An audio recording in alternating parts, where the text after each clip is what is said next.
महाराज भर्तरी जी ने मन को खोजा, मन की बात कि ये क्या चाहता है। सुंदर स्त्री का भोग ऐलान कर दिया कि विश्व की कोई सुंदरी मैं उसे वर्ण करना चाहता हूँ, मेरे सामने आए।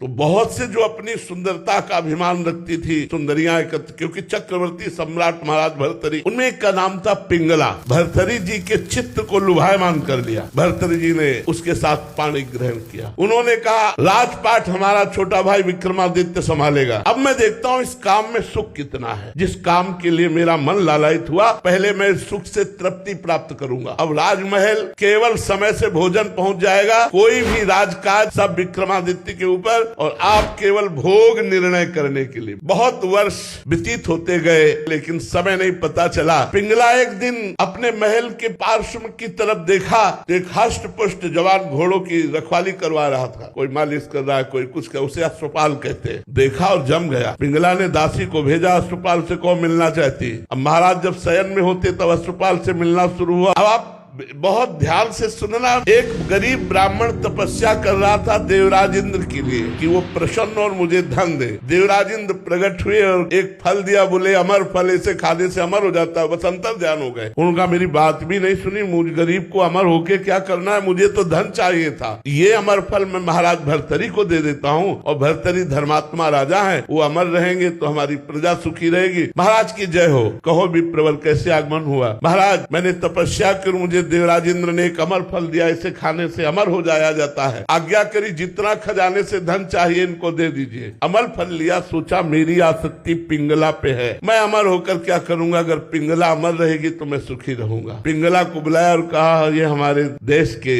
विप्र की तपस्या का फल है, आप इसे पा लीजिए, अमर हो जाएंगे। पिंगला ने सोचा मैं अमर होकर क्या करूंगी, यदि अश्वपाल जीवित रहा, अमर रहा तो मुझे सुख मिलता रहेगा। उसने अश्वपाल को दे दिया। अश्वपाल का संबंध था राजा की नर्तकी से। उन्होंने सोचा अगर ये नर्तकी जीवित रही, अमर रही, तो मैं सुखी बना रहूंगा। उन्होंने नर्तकी को दे दिया। नर्तकी ने विचार किया मैं जिस राजा के दरबार की नर्तकी, वो राजा अमर हो तो अच्छा है। वो अमर फल फिर भर्तरी जी के पास पहुंच गया। भर्तरी जी महाराज के पास जब अमर फल पहुंचा तो उन्होंने वैश्या से कहा क्योरी विप्र अमर फल लाया तो समझ में आया तपस्या करके लाया, तू कहां से लाई। वो तो कांप गई। तो उनका महाराज आपके महल के पीछे जो अश्वपाल ने मुझे दिया। जाओ। अश्वपाल को बुलाया सभा में और कहा बोल ये अमर फल कहाँ से मिला। होश उड़ गए। महाराज जीवन दान हो तो सत्य बोलूं। हाँ जाओ, माफ किया। महाराज आपकी रानी पिंगला ने दिया। पिंगला को बुलाया और कहा क्योरी चक्रवर्ती सम्राट मुझ भर्तरी से तुझे तृप्ति नहीं हुई, धिक्कार है इस काम को। और उतारा मुकुट और रख दिया और सदा सदा के लिए बनवासी बन गए अतृप्त होकर।